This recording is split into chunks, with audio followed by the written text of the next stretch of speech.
Ó paz de Deus, nosso Pai, e de nosso Senhor Jesus Cristo.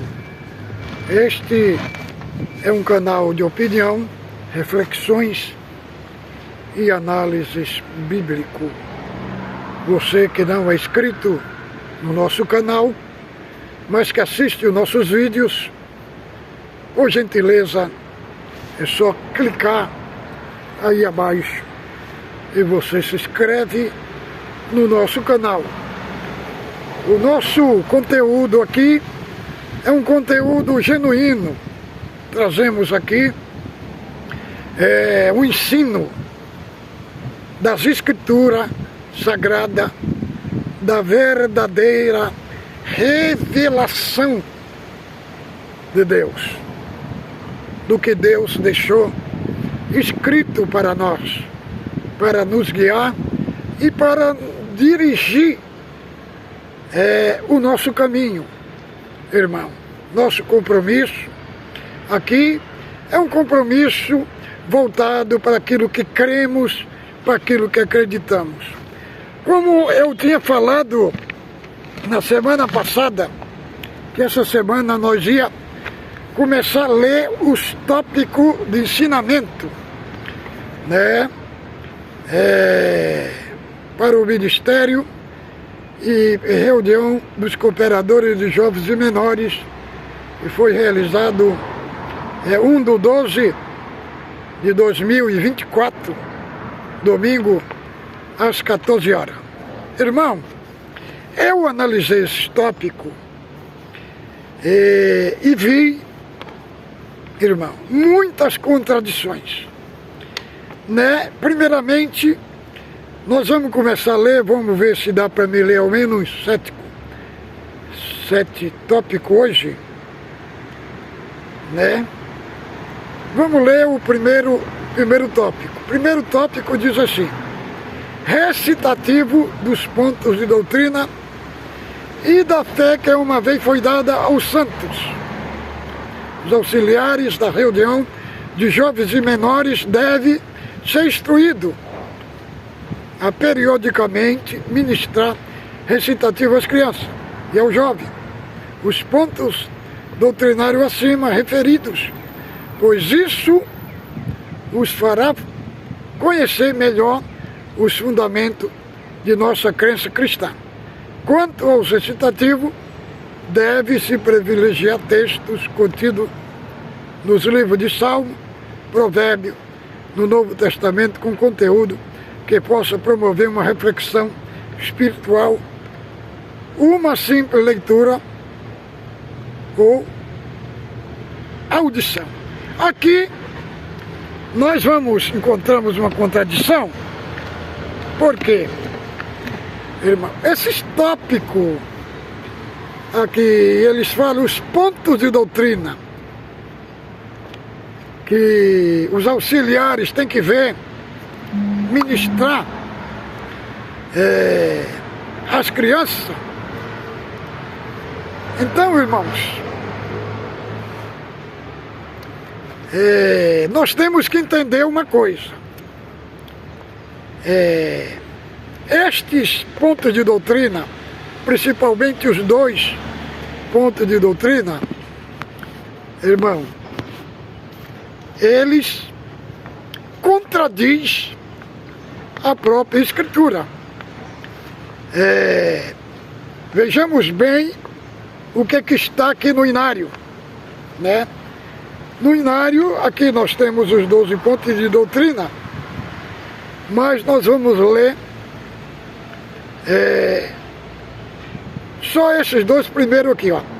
Nós cremos na inteira Bíblia Sagrada e aceitamos-lo como contendo a infalível Palavra de Deus, inspirada pelo Espírito Santo. A Palavra de Deus é a única, perfeita guia nossa fé e conduta, e a ela não se pode acrescentar ou dela diminuir. É também o poder de Deus para a salvação de todo aquele que crê. 2 Pedro 1:21, 2 Timóteo 3:16, Romanos 1:16. Aqui, nesse ponto de doutrina, eles falam que a Bíblia não é a palavra de Deus.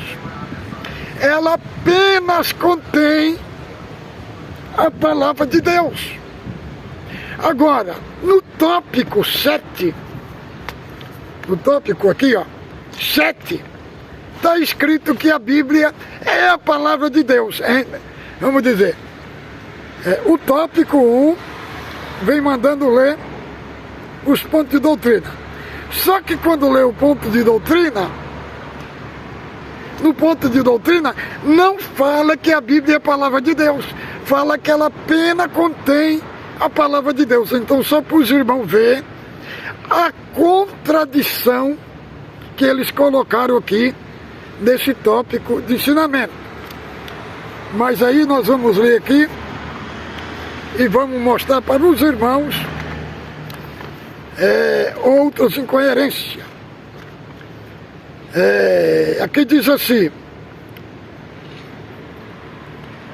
ao ser citativo desprivilegiar os textos contidos no livro de Salmos, Provérbios do Novo Testamento. Por que eles falam assim? Porque os auxiliares não conhecem a Bíblia, entendeu? Então, segundo eles, é mais fácil Provérbio, que Provérbio não é fácil também, e Salmos e o Novo Testamento, entendeu? Ele já fala assim porque sabe que os jovens não entendem nada da Bíblia. Então, por isso que eles privilegiam esses textos aqui. Entendeu, irmão? Agora vamos ver o outro, jugo desigual.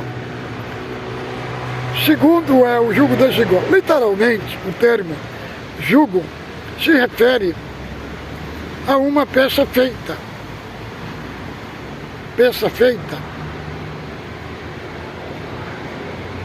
feita em madeira e é utilizado para prender os bois, a carroça ou arado, de tal forma que cada animal fica atrelado ao outro por esse dispositivo escritura. O jugo é usado como uma figura de linguagem que nos remete a ligação forte que deve existir entre o cristão e Cristo Jesus, de forma a ser que ele, guiado e conduzido pelo jugo do Evangelho da Graça, todavia, quem não tem o Espírito Santo,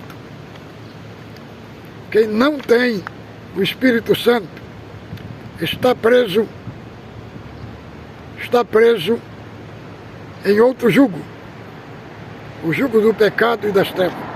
Por esta razão, a vinculação de um cristão a uma pessoa não cristã submeterá a outra influência e expondo ao sério risco de deixar o convívio com o Senhor, não andando mais junto do Mestre, como está escrito, andarão dois juntos, se não estiver de acordo. Amós 3:3. Embora, irmão, esse texto de Amós esteja significando a outro sentido. O texto de Amós não está falando de jugo desigual, entendeu, irmão? O assunto lá, propósito de Deus, lá em Amós, é outro aspecto.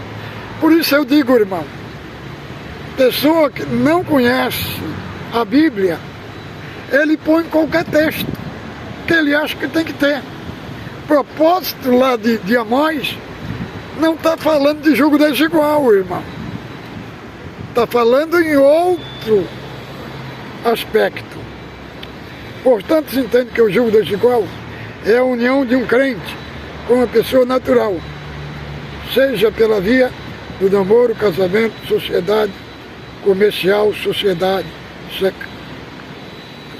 secreta, qualquer outra forma de compromisso estreito, cujos valores espirituais divergem do padrão do Evangelho genuíno de Cristo. Por isso está escrito, 2 Coríntios 6, 14 e 15. Irmão, esse texto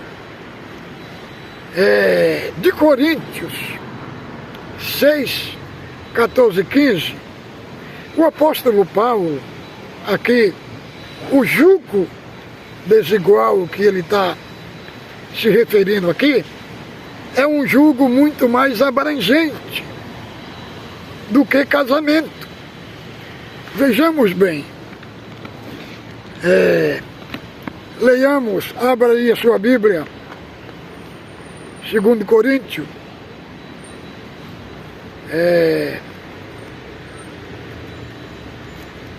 vamos ver aqui o que a Escritura diz, porque esse texto de Coríntios, capítulo 6,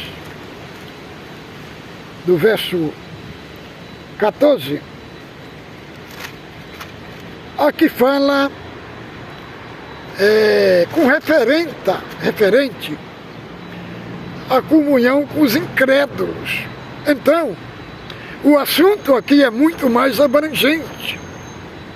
O assunto aqui, propriamente, não é propriamente só o jugo desigual do casamento. Veja bem como é que está escrito.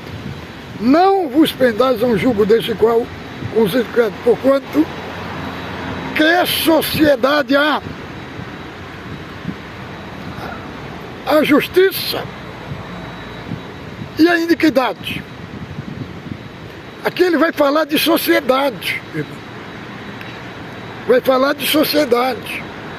Vai falar que nós não podemos ter uma sociedade, no sentido aqui, de propósito, né, com os infiéis.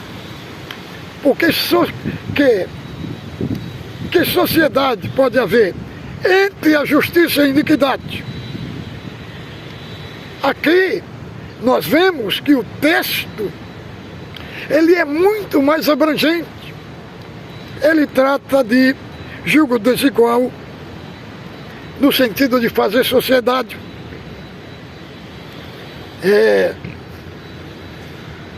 com os incrédulos, no sentido que comunhão tem a luz com as trevas. Veja que o sentido aqui não é só casamento, é todo o aspecto da nossa vida. A nossa comunhão, nós não podemos ter uma comunhão de propósito com as trevas.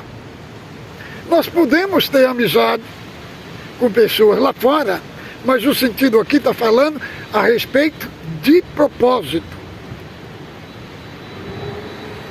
Que harmonia entre Cristo e o maligno? Que harmonia tem? Querendo dizer, a pessoa aqui que harmonia tem o Cristo com o maligno? Querendo dizer, a vida cristã nós não podemos ser ocultista, ter comunhão com as práticas das trevas, com as práticas do ocultismo. Cristo, que harmonia há ou que união há entre o crente e o incrédulo? Então, para os irmãos verem que o assunto aqui não é jugo desigual, só jugo desigual. É um assunto muito mais abrangente. E que ligação há entre o santuário de Deus e dos ídolos?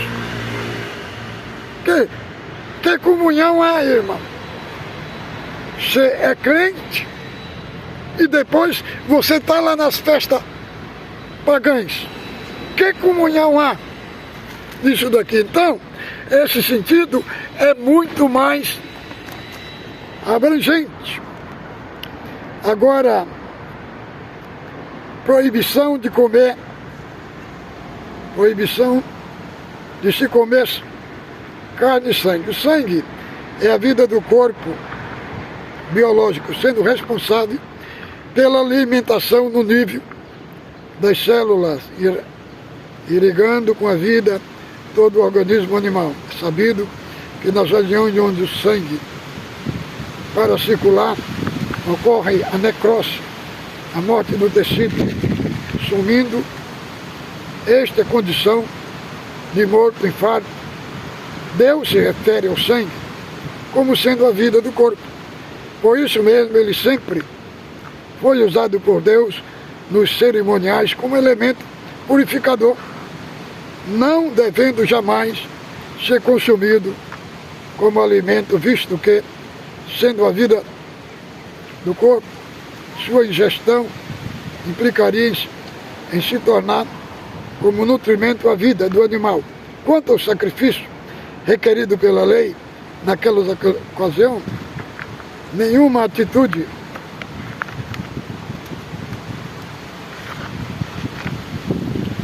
de misericórdia para com os homens. O Senhor transferia a culpa do pecado para o sangue daqueles animais sacrificados no lugar do pecador, pagando aquela vida, o pecador, pecado do transgressor,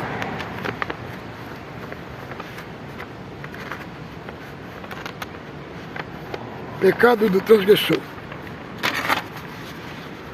Uma síntese prática de se purificar pecados com sangue pode ser confirmada na Epístola aos Hebreus, pelo que também o primogênito não foi consagrado sem sangue. Hebreu 9,18. Quase todas as coisas, segundo a lei, se purificam com sangue, e sem derramamento de sangue não há remissão dos pecados. Assim, entendido o Senhor trazendo maldição por nós na sua morte, transferiu nossos pecados para o sangue da sua cruz, nos perdoando e purificando definitivamente nessa consciência.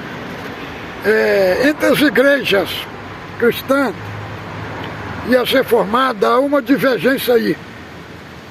Os reformados dizem que essa expressão de Paulo aqui era por causa, né, dos novos convertidos que tinham entrado para a nova aliança.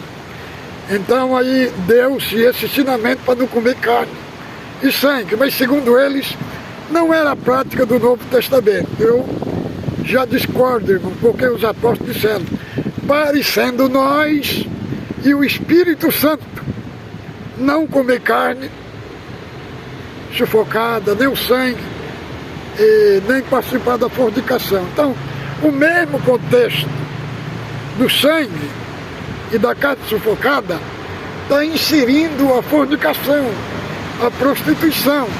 Então, eu vejo que é uma doutrina do Novo Testamento. Agora vamos aqui. O 4 fala também, a carne sufocada é aquela que possui o sangue dentro de si que não foi sangrada. Isto é cujo sangue encontra-se sufocado dentro de suas veias, artéria. Por isso, comer carne sufocada não configura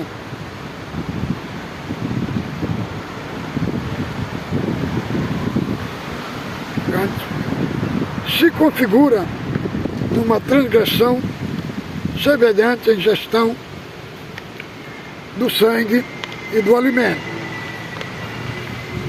Daqui está correto, né? Carne sufocada não podemos comer. Agora, vamos outro. Existe a idolatria. Existem inumeráveis diferenças entre o significado entre a palavra criatura e o Criador.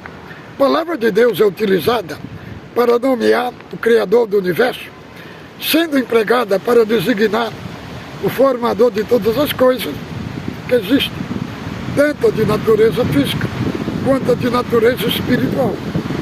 E Deus quem sustenta o universo,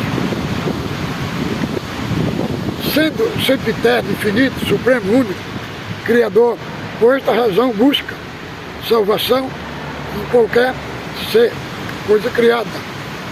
É um desvario enorme. Nem os anjos mais excelentes jamais excederão a condição de criatura. a divina, mas não sagrada como se lê.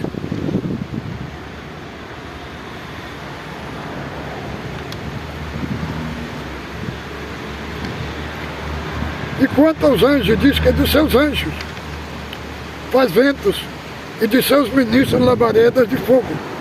Irmão, isso daqui é no papel, porque não tem uma igreja para fazer mais adoração aos anjos do que na CCB.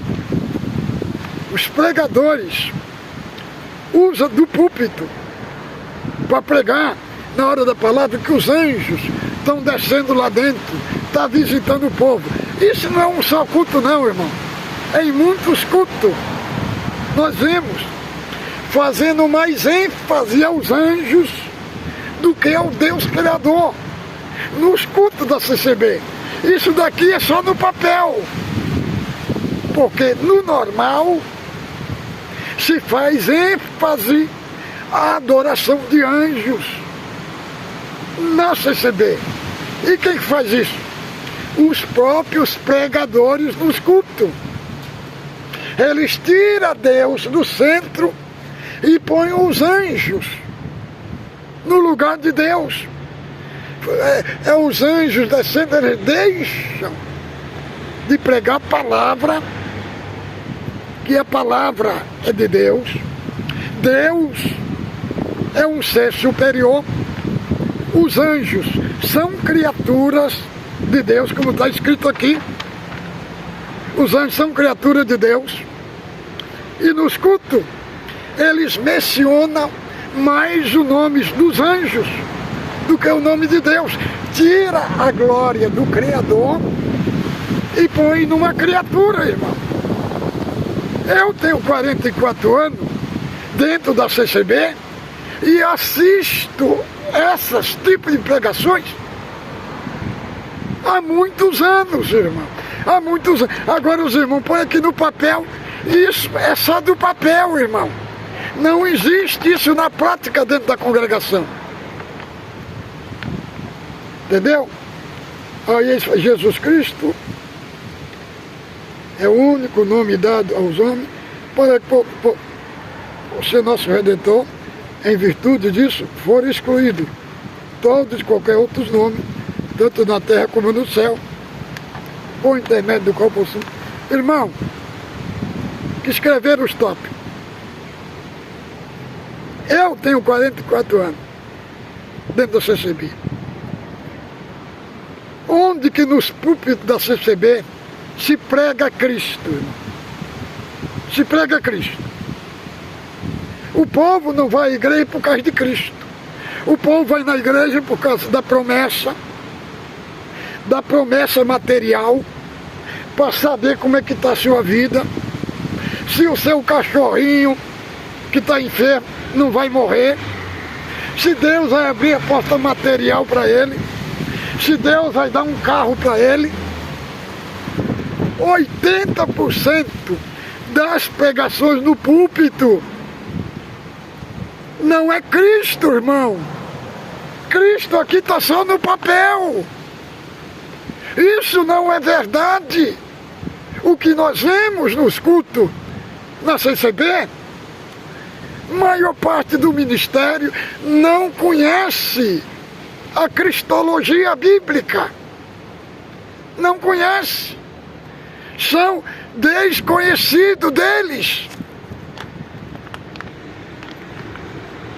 Em nenhuma outra salvação, aqui está certo. Mas isso está na prática na CCB, irmão? Não está na prática, irmão. Na CCB, nós não vemos ninguém pegar e citar o que está aqui.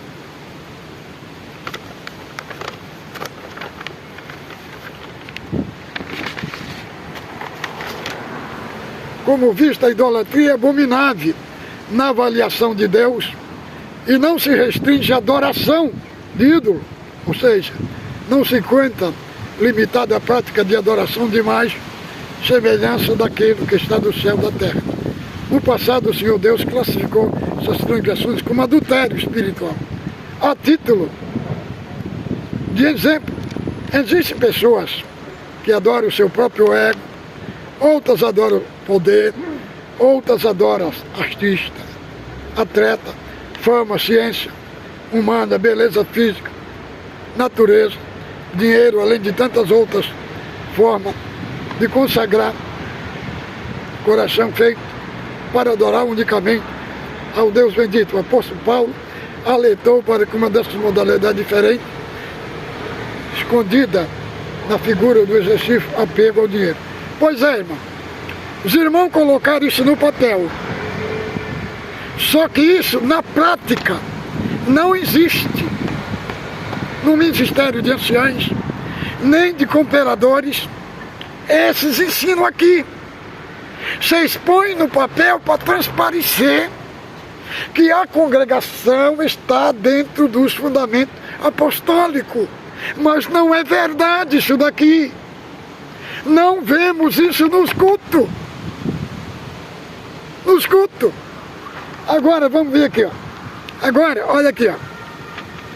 Agora que nós vamos entrar no problema que eu queria mostrar para os irmãos. Inerrância das Escrituras Sagradas. Essa palavra inerrância, da onde que vem, irmão? Ela vem da teologia. Os irmãos não ficam pregando nos púlpitos que não é para a Irmandade estudar teologia? E por que vocês colocam essa palavra aqui? Inerrância. Irmão, que disciplina vem da teologia? Isso é uma disciplina da bibliologia. É uma disciplina da bibliologia. Inerrância faz parte da bibliologia, porque vai falar a inerrância das Escrituras Sagradas. E esse termo, da onde que vem, irmão? Vem dos corredores do seminário acadêmico. Vem de lá que vem esses termos. E agora, irmão, como é que fica? Vocês estudando teologia e fala para o povo não estudar. Que hipocrisia, irmão! Que hipocrisia é essa? Olha aqui que eles colocam. Por inerrância se entende que o registro autógrafo original é isento de erro ou contradição. É a palavra de Deus perfeita. Interessante. Isso daqui, da onde que vem? Vem dos seminários, irmão. Vem dos cursos de teologia. Vem dos cursos de teólogo. Entendeu? Isso vem de lá. Agora, vocês ficam combatendo para a Irmandade não estudar teologia, sendo que vocês estão na teologia, irmão.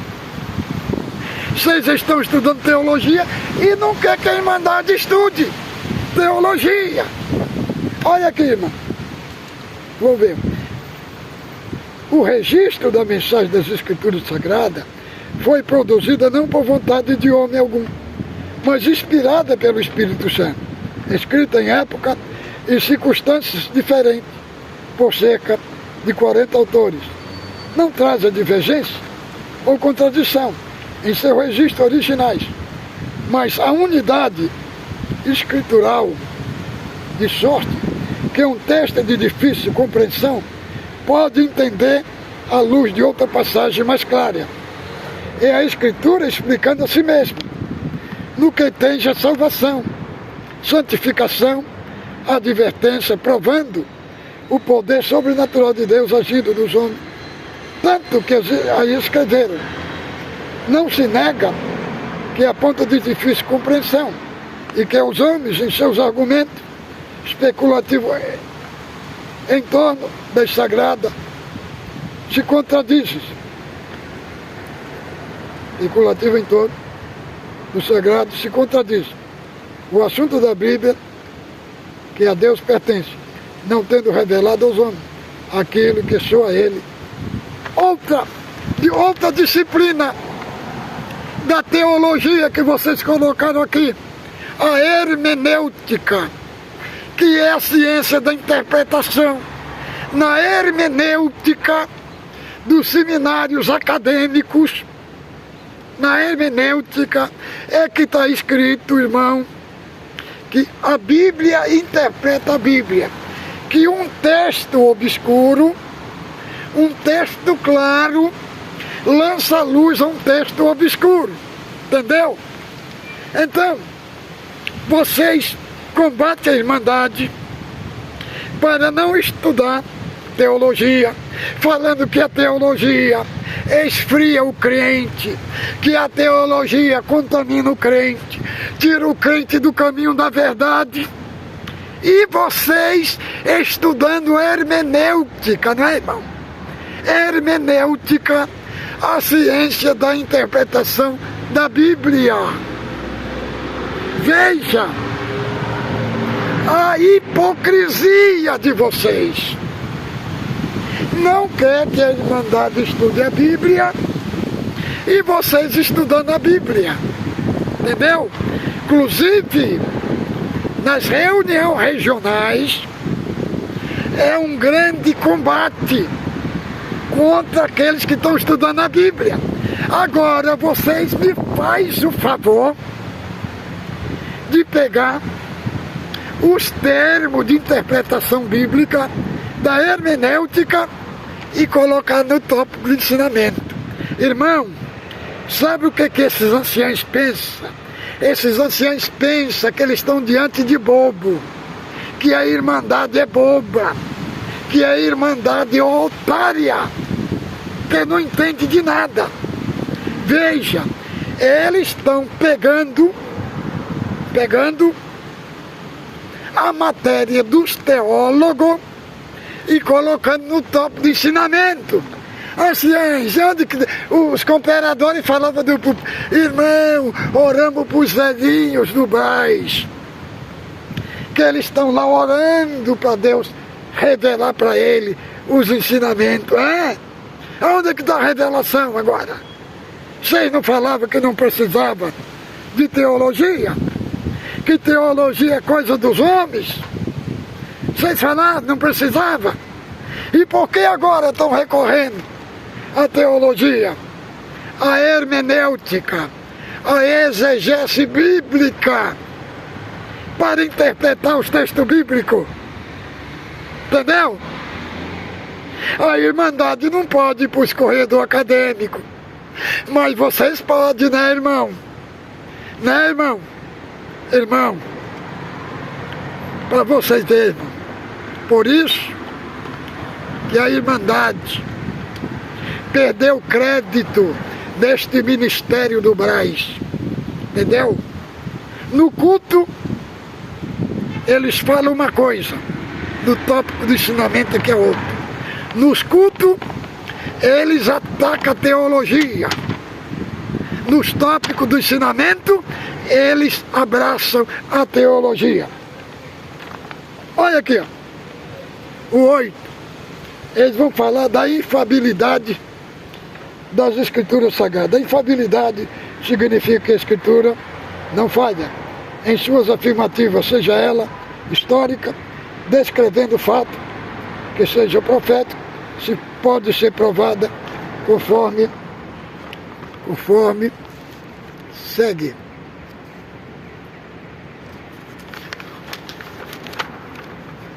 Quando tal profeta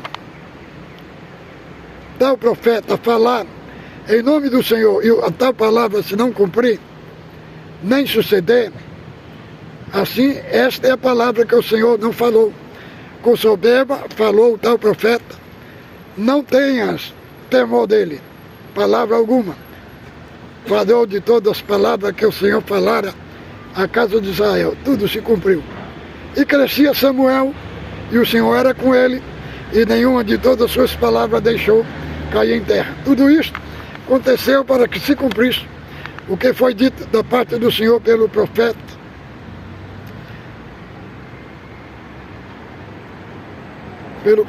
Mateus 1:22.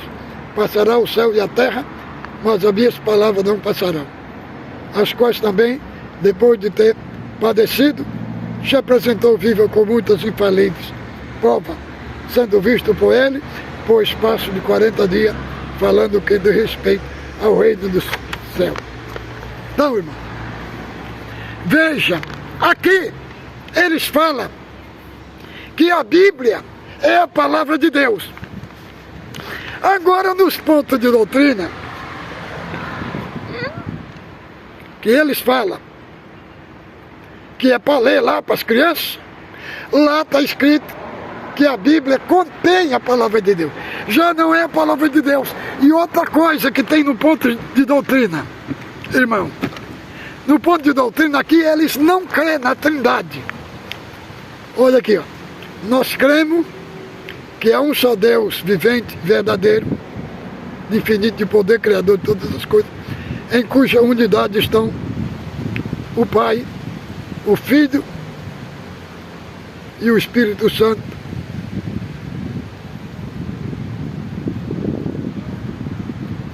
Cuja unidade estão o Pai, o Filho e o Espírito Santo.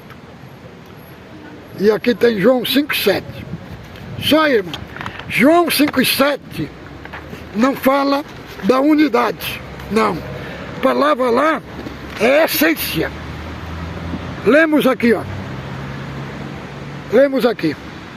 Lá, João 5,7 não fala da unidade, fala da essência.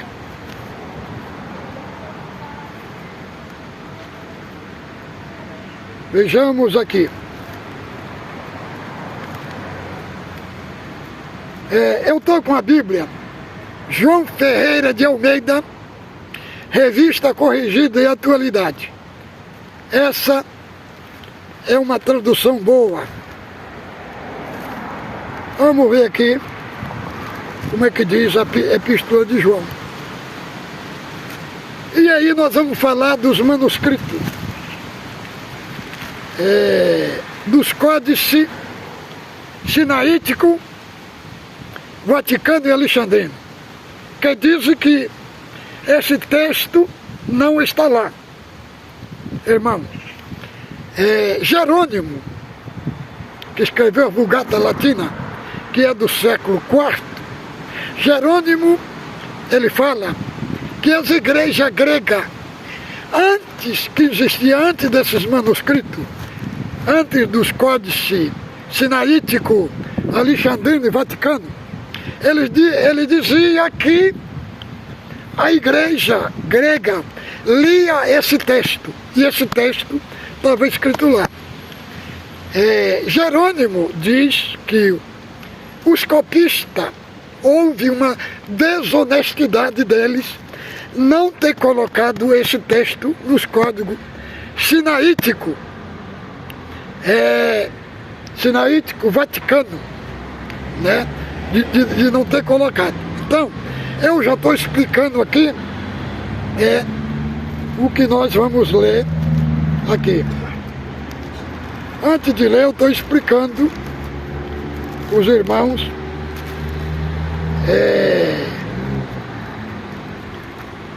entender. Porque tem Bíblias que esse Pai, Filho e Espírito Santo, eles colocam como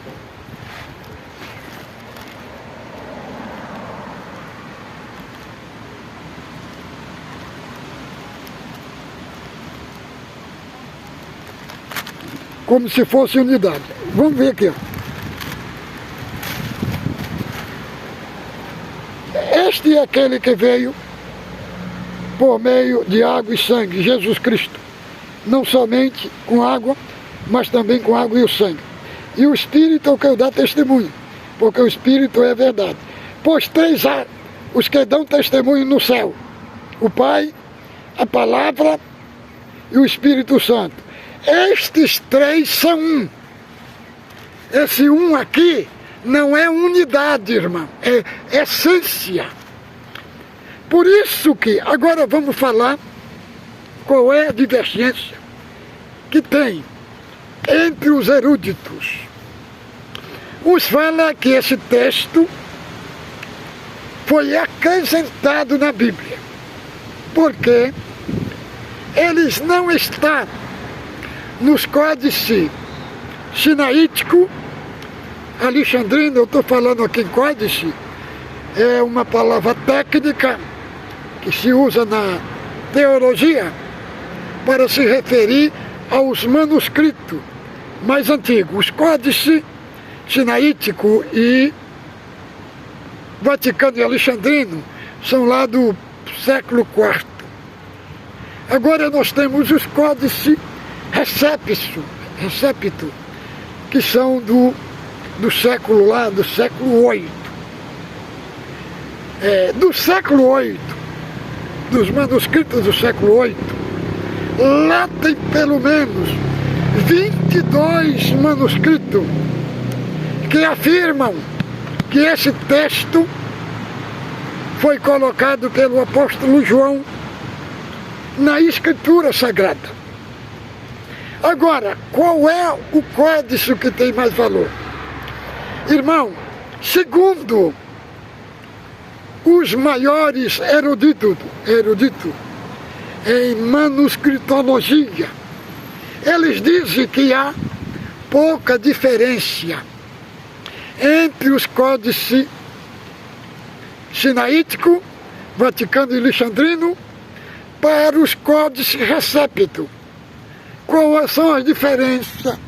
As diferenças são algumas variantes textuais que tem. São essas diferentes. Mas o valor documental, o valor manuscritológico é o mesmo valor.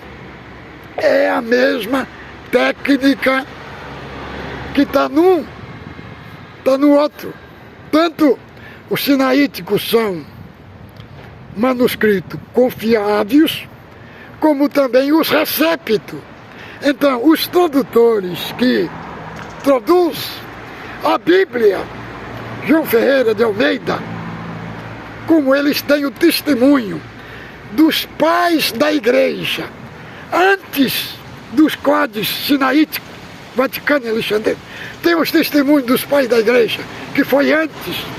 Jerônimo falava que as igrejas gregas tinham nas suas traduções lá, escrito esse texto. Então os tradutores das traduções, João Ferreira de Almeida, viram que esse texto foi tirado da Bíblia, como disse Jerônimo, que ali foi uma desonestidade dos copistas de tirar este texto da Escritura. Isso que eu estou falando, eu estou no ombros de muitos especialistas em manuscrito que afirma categoricamente isso. Então eu não estou sozinho, irmão. Eu estou afirmando o que as autoridades de manuscritologia têm afirmado, entendeu? Então aqui no Inário, eles não colocam a Trindade. Eles não crêem na Trindade, irmão. Não crer na Trindade é uma verdadeira heresia. Então, fique com Deus, ósculo santo do vosso coração.